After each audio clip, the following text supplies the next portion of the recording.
Hello friends, good to see you again through this video today. Today I wanted to talk about one question.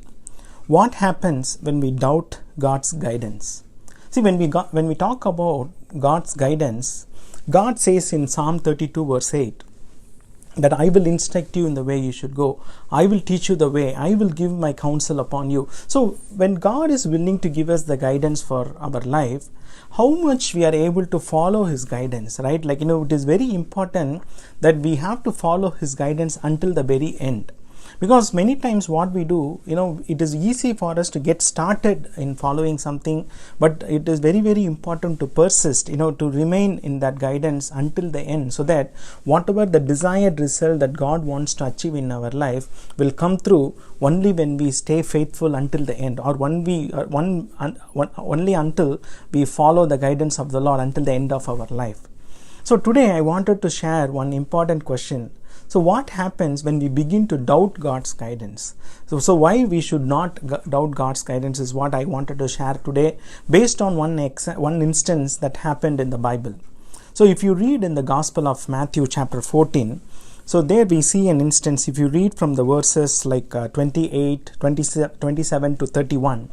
So here I'll give a quick background about what's happening here. The disciples of Jesus Christ, they were all going in a boat in a sea, and Jesus was in the shore at that time. So as these people were traveling in the sea, what happened? There was a great storm and there were a lot of winds, right? All of a sudden the boat began to shake violently, and they were all about to see a boat wreckage, right? Or a ship wreckage like that. So at that time, they were calling to the Lord out of distress, and they are asking, Lord, please come and help us. Please come and save us. So what happened? Jesus started to walk on the water now. And they were all even more terrified now. They got even more afraid, because nobody has seen a man walking on the water, just like how he can walk on a floor, right? But Jesus started to do that, and He was approaching them. And He said, do not be afraid. It is me. I am coming to you. Don't be afraid. But still they were all afraid. But Peter alone, he had this courage. He said, if you read in Matthew 14:28, it says, and Peter answered Him, Lord, if it is you, command me to come to you on the water. And Jesus said, come, Peter. So Peter got out of the boat, and he started walking on the water, and he started coming towards Jesus. See, this verse teaches a very important principle in our life. When Jesus calls you and me to do something, right? Or when we are being called out by the Lord to do something, even if it is something like, beyond our capabilities, even if it is something beyond our natural abilities, the Lord will enable us and strengthen us to do it. See, take for example in this verse, when Peter came out of the boat, he started walking on the water as if just like he was walking on the floor. He was a fisherman for so long, and he knew the only way to survive in the ocean is you have to swim, right? You cannot walk on the sea, right? You will obviously drown. But how this has been possible? Because when Jesus calls you to do something, when Jesus has approved you to do something, He will give that supernatural ability and strength, and it will be even surprising for you, yourself and also people around you. How is this possible in my life? How this has been happening in my life? That is how we will realize the omnipotent power of God working in our life. So that is the first thing, right? So as he was trying to walk towards, Jesus, he was walking on the water. It could have been a great experience for him. And now what happens after, few minutes, after a few while, this is what he is doing. Now Peter, when he saw the wind, he was afraid and beginning to sink. He cried out, Lord, save me. So we need to understand this verse in a better way, because in our life today, we are also doing the same kind of things like how Peter did on that day. See, as I said, when God has called you and me, when God has given us a guidance to walk in a path that He has set before you and me, what He is asking us to do. If you read in the book of Hebrews chapter 12 verse 1, He says, look unto Jesus, who is the author and finisher of faith, and run your race that is set for you in this world. So you and I, we are called to run the race in this world, finish a fight of good fight by by just looking unto the author and finisher of our faith, who is Jesus Christ. So when our focus shifts from Jesus Christ to anything else, that is when we are going to stumble in our race. That is when we are going to feel the burden. That is when it is going to be hard and difficult for us to complete the race. So today, that is what happened. As Peter was walking towards Jesus, looking unto him, fixing his eyes upon him, now all of a sudden he is trying to see the waves, the storms, the wind that is surrounding them. So the moment he saw the wind, now what happened? He began to he began to be afraid, right? And then once he began to be afraid, then he began to sink. So these three stages are very, very important in our life also. So as we walk in God's guidance, we always take the step of faith. We are so energetic to begin something new. But as we walk, what happens? Sometimes some difficult situations, some unexpected circumstances, scenarios come in our life. So when our focus shifts from Jesus to those circumstances, what happens? We begin to see the circumstances and we begin to get afraid of those circumstances, and eventually we are defeated by the circumstances, and we feel as if we are sinking down, as if the circumstances is trying to overcome us, right?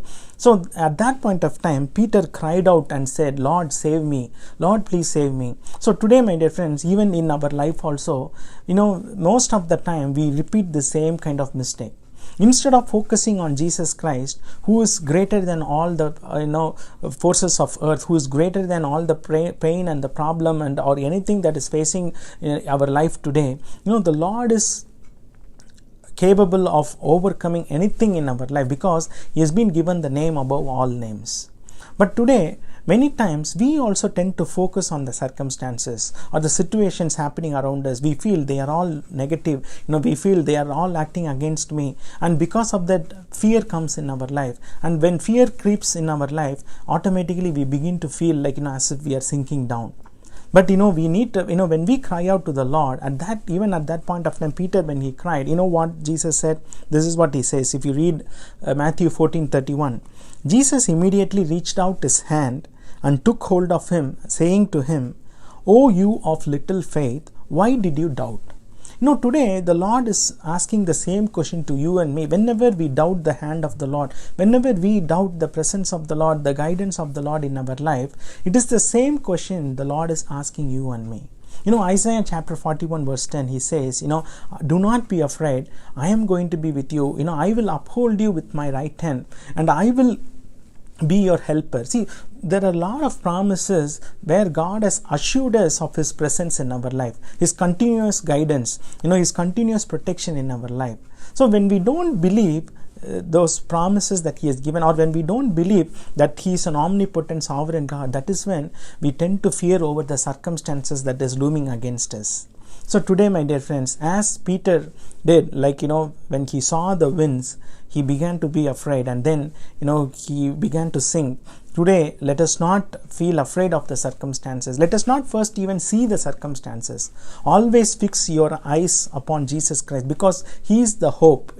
He is the only way, who can bring all the, deliverances that, we are expecting in our life. When he goes before us, right? When we allow Jesus to go before, right? He breaks all the, obstacles, right? He clears away all the obstacles, and he knows exactly the path and the way in which he should take you and me. So today the question before you and me is, are we doubting the guidance of God? Are we doubting his greatness, his omnipotent, his sovereignty in our life?